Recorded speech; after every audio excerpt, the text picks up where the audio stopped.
Sometimes the most dangerous lie you'll ever hear isn't a lie, it's a yawn. It's someone glancing at your face, your age, your job title, your accent, your name on the email signature, and quietly deciding that whatever comes out of your mouth is already worth less. Not because your facts are wrong, not because your logic collapses, not because you're confused, because of who you are. And nobody calls it out because it doesn't look like an attack. It looks like professionalism. It looks like, let's circle back. It looks like, are you sure? It looks like, interesting. It looks like your manager repeating your idea 10 minutes later. And suddenly the room nods like the ceiling just opened and delivered wisdom. And the worst part? After enough of that, you start doing their job for them. You start lowering your own credibility before anyone else gets the chance. You learn to pre-shrink, pre-apologize, pre-explain, because you've been taught something silently over and over. Your voice is guilty until proven credible. There's a name for this. Miranda Fricker calls it testimonial injustice. It's when someone's credibility is deflated simply because of identity prejudice, because you're young, because you're new, because you're a woman, because you're a minority, because you're an intern, because you don't match the default authority costume. And what makes it especially corrosive is that it rarely comes with shouting. It comes with smiles. It comes with a polite tone that makes you feel crazy for even noticing. You walk into a room holding a balloon labeled "What I Know," and someone doesn't pop it. They don't even touch it aggressively. They just let the air out. Slowly, quietly.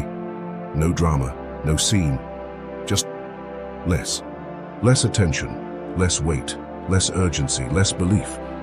And if you've never experienced it, it sounds like a small thing. But if you have, you know it's not small at all. Because when people don't believe you, it's not just your words that get dismissed. It's your relationship to reality. And after enough times, you stop trusting your own perceptions. You start treating your instincts like they're unreliable witnesses. You start interrogating your own mind like it's on trial. That's the real injury. Workplace first. Picture a modern office, not the one from company ads where everyone is smiling and holding color-coded sticky notes like they're saving the world. The real one. Open plan, Slack pings, calendar blocks stacked like Tetris, people aligning until their spines crack. You're in a meeting. You say something clear, not a theory, not a vibe, a useful observation. The reason users drop off at step 3 is because the form looks like a tax document. It's too long, it's too intimidating. Silence. Someone taps a pen. Someone says, 5 minutes later, another person, usually higher status, older, louder, or just fitting the template, says the same idea with different packaging. You know what? I think users might be dropping off because the form is too complex. And suddenly the room wakes up. Heads nod, notes are taken. Action items appear. Someone says, "Love that." And you're sitting there thinking, did I hallucinate my own sentence? That moment does something to you. It's not just irritating, it's disorienting. Because the message is not, your idea was bad. The message is, your mouth is not a reliable delivery system. So you compensate. You start adding disclaimers like emotional bubble wrap. I might be wrong, but just a thought. Not sure if this makes sense. Maybe it's nothing. You pre-shrink yourself so nobody else has to. And eventually, you stop volunteering thoughts at all. Not because you ran out of ideas, because you ran out of energy to watch them get stolen, ignored, or repackaged. You learn a brutal equation. Speaking costs more for you than it costs for them. And then you start studying yourself like you're a product with a flaw. Maybe it's my tone. Maybe I talk too fast. Maybe I'm not confident enough. Maybe I'm too confident. Maybe I'm too emotional. Maybe I'm not warm enough. It's like being graded by a rubric you're not allowed to see. And every time you fail, you blame your personality instead of the bias. And that's how testimonial injustice builds an internal winter. Not because the room said, you are worthless, but because the room repeatedly acted like you were less real. Now the doctor's office. Different room, same game. Fluorescent lights, the paper-covered exam table, the smell of disinfectant and time pressure. A clock that makes you feel guilty for having a body. You describe what's happening. Not poetically, not dramatically, just accurately. You say the pain has changed. The symptoms are more frequent. Your sleep is breaking. Your daily life is shrinking. And the doctor hears it through a filter. your age, your gender, your race, your weight, your mental health history, your income signals, your accent, whether you smile, whether you cry, whether you look put together. And your symptoms get translated into a less serious language. That's probably stress. That's common. Let's monitor it. Try to sleep more. You're young. Sometimes what you're experiencing gets reframed as you being anxious, sensitive, dramatic, confused, and you walk out of the appointment with something worse than no answers. You walk out doubting the evidence of your own nerves. You start thinking, maybe I'm exaggerating. Maybe I'm weak. Maybe I'm making it up. Maybe I'm just being difficult. This is where that modern term shows up, gaslighting. Not in the Hollywood sense where someone's twirling a mustache trying to warp your mind, but in the quieter, more common sense, when your reality is dismissed in a way that makes you question your own perception. And here's what's uniquely brutal about the medical version. In the workplace, you can quit, you can transfer, you can ghost the company like a bad date. But in medicine, you're trapped in your own flesh. If you leave the appointment unheard, you don't just lose respect. You lose information, you lose time, you lose the confidence to come back. So you swallow it. You downplay, you become the easy patient. You learn to perform sanity. You edit your own pain into something socially acceptable, and that's not healing, that's survival. Now let's talk about what this does inside your head, because this is where the philosophical term turns into a psychological scar. Your brain is a pattern detection machine. When a pattern repeats, when you speak and you're dismissed, your mind updates its model of you. And the update sounds like this: if they don't believe me, maybe I'm not believable. This is the trap. Your mind would rather believe you're wrong than believe the world is biased. Because if you're wrong, you can fix it. You can train, you can optimize, you can upgrade your communication like it's software. But if the world is biased, you're not in control. And the mind hates feeling powerless. So it chooses the story that gives it the illusion of power. This is my fault. I need to explain better. I need to be calmer. I need to be smarter. I need to be less me. That's how testimonial injustice turns into self-doubt, not as a mood, as a structure. You develop a split. There's you experiencing reality, and there's you watching you experience reality, asking if it counts. That split is exhausting. It turns every conversation into a trial. You're not speaking. You're presenting a case. You're anticipating objections. You're pre-writing defenses. You're trying to sound credible before you even open your mouth. And then comes the deeper layer, the part that should make your stomach tighten. The system doesn't need to silence you if it can make you edit yourself, if it can train you to self-censor, if it can teach you to step back, stay quiet, and let the world rewrite you. That's the real win for bias, not when people dismiss you, but when you start dismissing you. When you stop speaking in meetings because it's not worth it. When you stop going to the doctor because you don't want to be annoying. When you stop trusting your instincts because you were trained to distrust them. When you stop pushing back because you're tired of being labeled too much or not enough.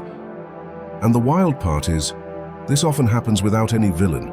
It's just 1,000 tiny credibility cuts. A quiet, constant credibility tax on certain bodies and voices. This is why some people describe it as epistemic violence, harm done through the way knowledge is distributed and whose reality is allowed to count. Because the damage isn't theoretical if it changes outcomes. It changes promotions, diagnoses, treatment, safety, confidence, how you show up in the world. It shapes what you believe about yourself. So how do you recognize it without spiraling into paranoia? You look for patterns. 1, you're asked for proof that other people aren't asked for. In meetings, someone tosses out a half-baked idea and it's treated like a seed. You say a well-formed idea and it's treated like a court case. Do you have data? Can you cite that? Are you sure? Not because they love rigor, because they love not believing you. 2, your tone becomes the topic. You explain something and the feedback isn't about content, it's about your vibe. You seemed emotional. You came off intense. You sounded unsure. Meanwhile, someone else can speak with the subtle grace of a bulldozer, and it's called leadership. 3, people translate your words into safer words. You say, this process is broken. They repeat, there may be room for improvement. You say, this symptom is getting worse. They write, patient reports discomfort. Your reality gets sanitized until it stops being actionable. 4. You leave interactions feeling foggy, not angry, not even sad, just mentally smeared, like your thoughts got handled with greasy hands. That fog is a signal, because your brain is trying to reconcile two impossible facts. I experienced this. They're acting like I didn't. That contradiction creates static. Now what do you do about it? Not in a motivational poster way, in a real way, because just be confident is useless advice when your confidence gets punished. So here are 3 exits that don't require becoming someone else. First, stop arguing about your worth and start controlling the record. Because in workplaces and medicine, the official story is often what survives. So you build a paper trail, not out of pettiness, but out of self-defense. In the workplace, you send a short recap after a meeting. Not a novel, not an essay. A summary that pins reality to the wall. Quick recap of what we agreed. Users drop off at step 3 due to form complexity. Proposed fix. Simplify fields and split into 2 steps. Next action. I'll draft a mock by Thursday. This isn't about ego. It's about preventing reality from being rewritten. In the medical world, you bring notes, patterns, timelines, frequency, triggers, not because you need permission to be real, because systems respect structure. And if needed, you ask for clarity in how your experience is recorded. Could you include in the notes that the symptom is increasing in frequency and interfering with daily function? You're not begging, you're shaping the narrative. Second, borrow credibility strategically. This isn't fair, but it works. If the room won't hear you, sometimes you route your truth through someone the room already listens to. At work, find an ally with status and brief them before the meeting, not to replace you, but to reinforce you. Then when you speak, they echo it. I want to back what she just said. This drop-off at step 3 is the key issue. One sentence can break the spell because bias is weird. It loves permission. In healthcare, bring an advocate when you can. A friend, a partner, a family member. Not because you can't speak, but because 2 witnesses are harder to dismiss than 1. This isn't weakness, it's realism. Third, rebuild self-trust like a muscle, not a mood. Self-trust doesn't come from affirmations, it comes from evidence. So you start collecting your own evidence, quietly, consistently.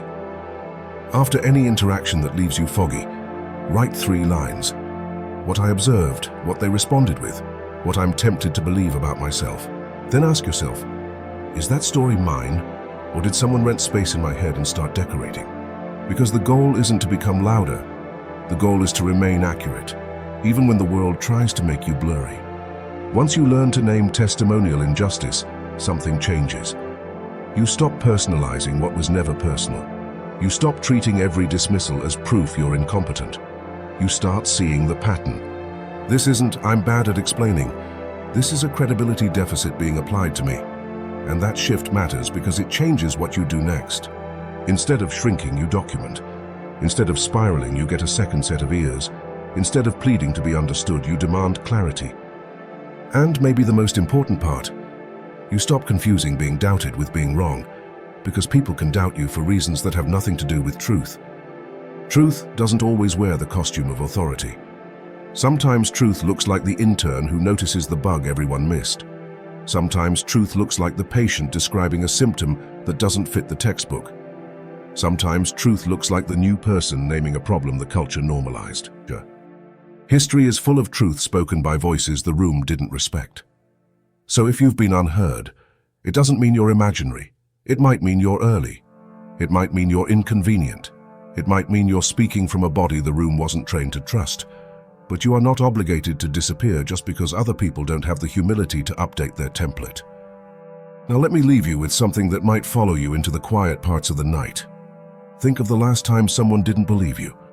Not because your story had holes, but because you didn't match their idea of a reliable narrator. How many decisions in your life have you made while carrying someone else's doubt inside your chest? And here's the question I want you to answer honestly in the comments. What part of your reality have you stopped saying out loud because you learned it wouldn't be believed? Say it carefully, but say it. Because the moment you name it, the fog starts to crack and the room finally has to hear you.